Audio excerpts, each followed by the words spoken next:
I made this soft and crispy sourdough loaf using a starter I made from scratch only 2 weeks ago.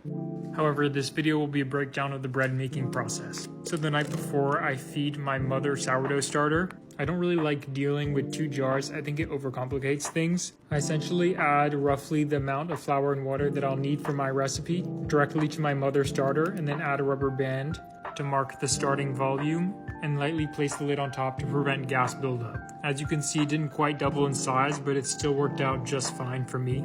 I start by adding my sourdough starter to some lukewarm water, and then I'm adding some dry malt powder. This just helps with the development of the crust. Next, I'm adding my bread flour and salt, and then roughly combining the wet and dry ingredients with a spoon until I get what's called a shaggy dough.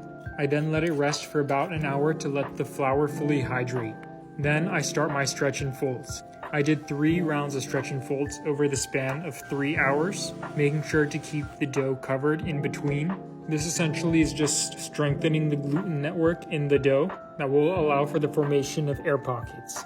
Here I made enough dough for 2 loaves, so I'm just dividing my dough in 2, stretching it out into a big square, and then just folding it like laundry. Then I'm just kneading my dough into a ball to create some surface tension, and then set it to the side. Meanwhile, I prepare a bowl with a tea towel for an overnight proof. Honestly, this works just as well as a banneton. I also found that coating it with rice flour was super effective at preventing the towel from sticking. I then went ahead with a razor blade to add my design, as well as a deep cut along the side, which will form the ear. And then I'm just using a Dutch oven to bake it. Again, I'm just using what I have on hand. I'm adding an ice cube to make steam inside the Dutch oven. And then after 20 minutes, I'm uncovering the lid. And I even added a little piece of foil to prevent the ear from burning.